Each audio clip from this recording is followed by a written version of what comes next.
Notice there's no more cell phones here. It's all recorders now. Tom, is that you changed from your cell phone to a recorder after this morning? Jarmo, did you ever get close on Panarin? No.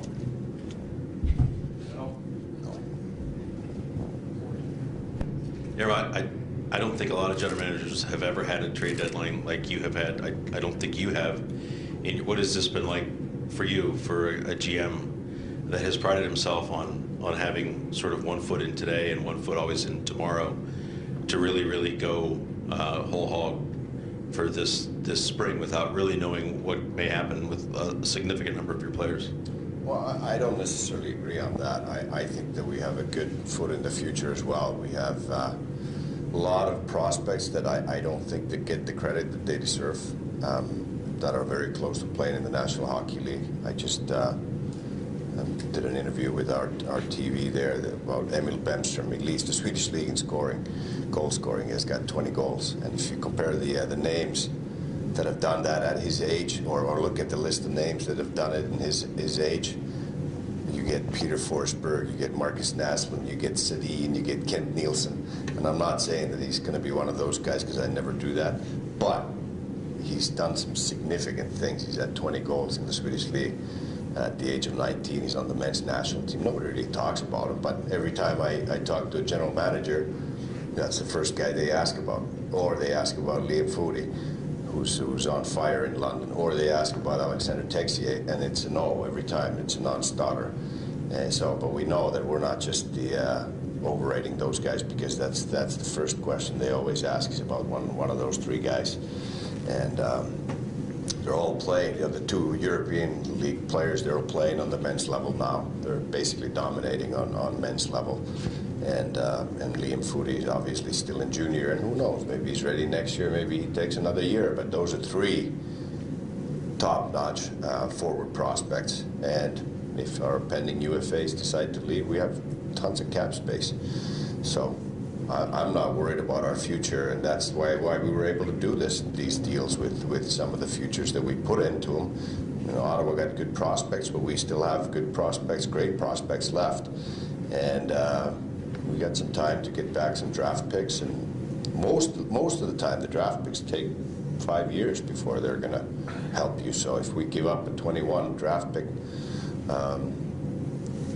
you do the math. It's 2026 when they're going to make an impact on the Blue Jackets, so we still have some time to figure that out. This is a different approach for you, though. Would you agree to that? I mean, you've never had a lot like this before. It's not.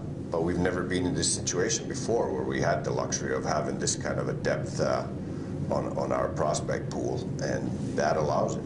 You know, like I said, it was a no every time anybody asked for those three guys on the forward side, and you know, that gives us the luxury to move somebody outside of that. But you know, this is definitely not a spring or deadline saying that, okay, we're all in for this spring, and then it's like, we're just going to start a rebuild. That's definitely not what we're doing here. We have our core in place, and it's going to be in place no matter what happens with the UFAs. We have Seth Jones, we have Zach Werenski, we have Nick Foligno, we have Pierre-Luc Dubois, we have lots of good players. We're going to have a good team next year no matter what happens with the UFAs. You know, how much did the standings play into what you did over the past few days? I mean, if you're 10 points, 8 points out of the playoffs, would it have a different outcome today? Obviously, that would make it different, but we are where we are. We have a tight race coming up. And we have to make the playoffs first, and then we want to make a deep run. I think at every trade deadline you say you want to help the room, and certainly you did this time. But how, beyond just doing that, how important was it to just sort of change the feeling around this team, or I think the storyline around your team, whether it was in the room or not, was who were the Blue Jackets going to lose? And you come out of this trade deadline, and the news is who you've gained, and how big of a threat you might be. Just how big of an attitude boost do you think all of that is to the players, to the fan base, and to your organization's reputation throughout the league? I hope so. And I said it a couple times already that we wanted to send a message to the locker room that we believe in the group, and we wanted to strengthen it, and it's quite frankly, been you guys who've been speculating all year on Panarin and Bobrovsky, not me. So you asked me a question whether we'd consider moving them, and I'm not going to say a hard no because I never do. So I'll just say that we would have moved them if it made sense for now and into the future, and it didn't. So here they are. When it became clear that you weren't going to move them, what were your feelings? Were you kind of relieved, or that they're going to be here, or how did you feel about the fact that they didn't move? I'm excited about our team, and that's the reason why we didn't. There was no offer that would have made sense for us now and into the future, and it was an easy decision. You don't get the luxury of having a 2-time Vezina Trophy-winning goalie in your lineup very often, and as long as we can enjoy his services, it's a great luxury to have. And we have a superstar in Artemi Panarin, and now we added some important pieces into our lineup, and we're stronger because of that, and it gives us a chance to compete this spring. Over here, just a two-parter. Are you surprised that you didn't get close with Panarin, and do you feel like the fact it took Mark Stone so long with that deal to go, did that affect anything? If that had gone earlier, do you think maybe the offers would have been better? I have no idea. I can't speculate on what the other GMs are thinking. I'm glad that Panarin and Bobrovsky are still here because they're great players. As I said, it gives us a chance to compete. And people say that we used picks and mortgage our future, and then if we traded Artemi Panarin for draft pick, they say that they don't want to win now. So I don't know. It's just one of those things that you're damned if you do and damned if you don't. But every year is an opportunity to compete, and I feel we have a really good team, and this gives us an opportunity to compete for Stanley Cup. We'll have a great team next year as well, no matter what happens, and I can't emphasize that enough. We might be a little bit younger or more inexperienced, but we have tons of cap room to deal with that. So whatever happens, we'll be a good team next year too, and into the near future. On the actual trade deadline day, have you ever woken up, I don't even know if you went to bed last night, have you ever started the day feeling more confident about the chances of this team this year? I thought we had a good team last year. I think we have a better team this year. But I really do believe in our core group. I think we have some great pieces here. I said, again, 2-time Vezina Trophy winner in our net. We have Seth Jones, who I think should belong into the conversation about Norris Trophy. We have on a good D. Now we're balanced. We have 3 right-handers on right side. We have left-handed defensemen on the left side. We're well balanced. Adam McQuaid adds toughness and character into that group. A good defender, and we're very balanced with 4 lines, with deep in every position, and I think we have enough skill. We have enough scoring. I think we have some power play skill now added with Duchesne, a great face-off man. So I think we have a lot of the ingredients that you need to compete, but there's also lots of great competition on the in the East, and you all know how tight it is. And first you have to earn your way into the playoffs. You're going to get some of the best teams in the league against you in the first and second round and so forth. But we'll worry about that when and if that gets to be reality. First, we have to make the playoffs. It was interesting to listen to players talk the last couple of days, because the sense, at least in the room, and of course they don't get the answer all your phone calls, it just seemed like Panarin was going to stay and Bob was going to stay. Torch was out here a couple hours ago and playing the same lineup as we did against San Jose. That was 3 hours ago.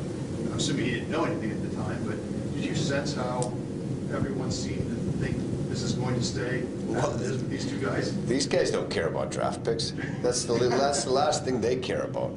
They could care less about draft. They care about winning. And Artemi Panarin is a great player. Like I said, he's a superstar. Sergei Bobrovsky, 2-time Vezina Trophy winner. I can't keep repeating myself enough here for the importance of those guys. And I never wanted to trade him, but sometimes if somebody makes an offer you can't refuse. I keep saying the same thing. Wayne Gretzky was traded, so you're going to always have to keep an open mind and see what's best for the franchise now and into the future. So that's why I never closed the door. But I never wanted to trade Artemi Panarin or Sergei Bobrovsky. They're great players. I love them both. They've done great things for the Blue Jackets.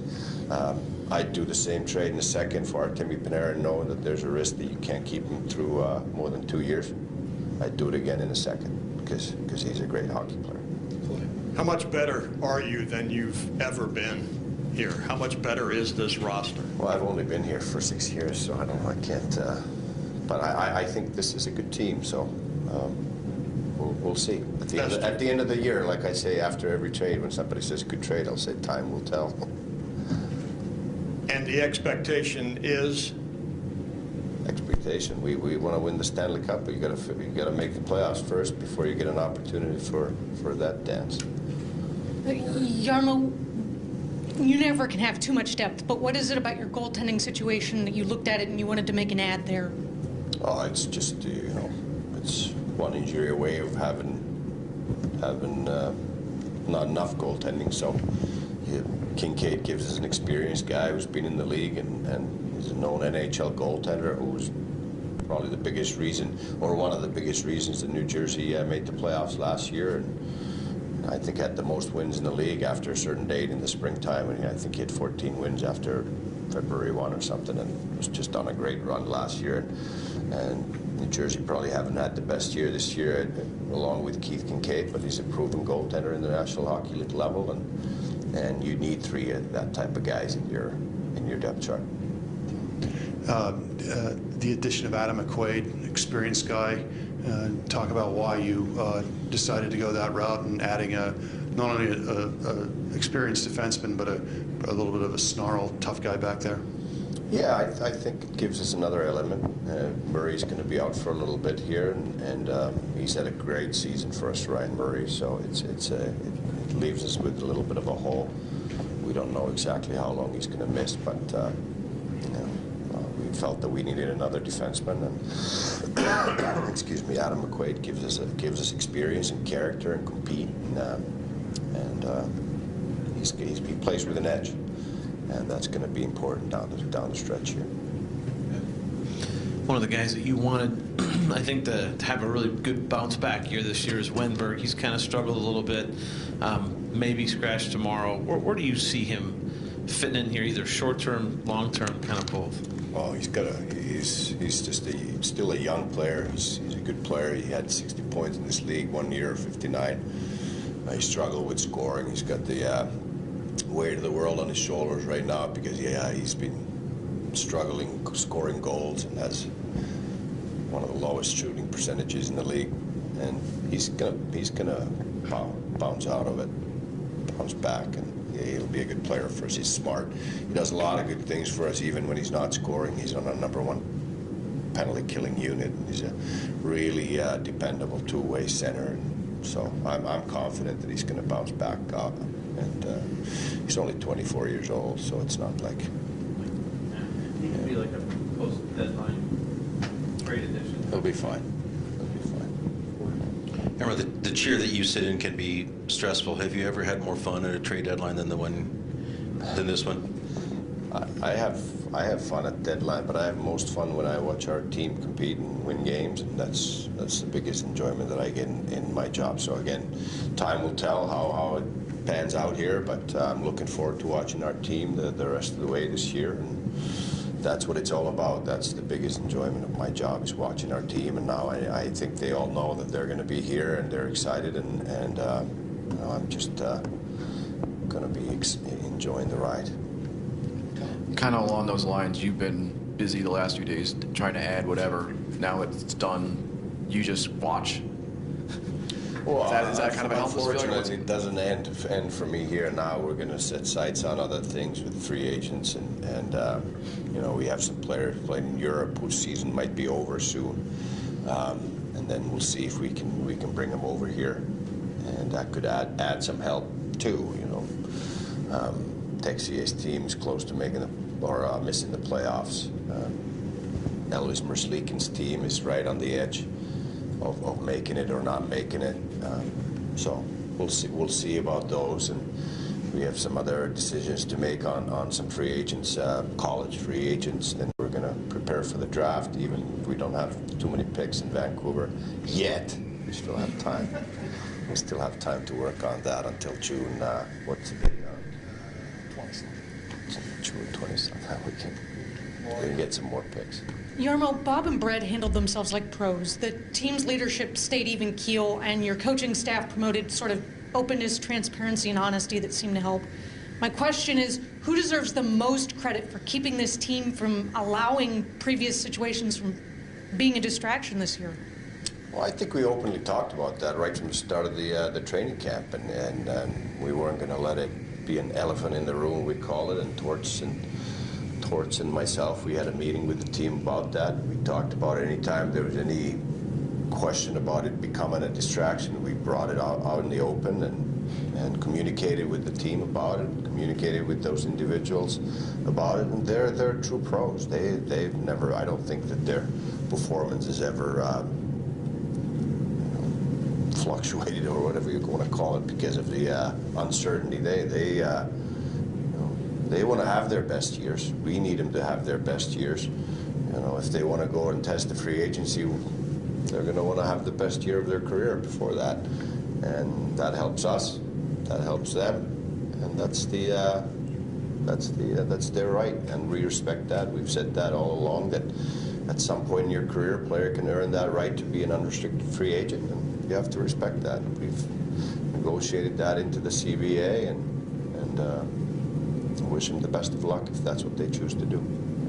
Yeah, but just to be clear on the goaltenders, do you carry 3 goaltenders for the foreseeable future? Yes.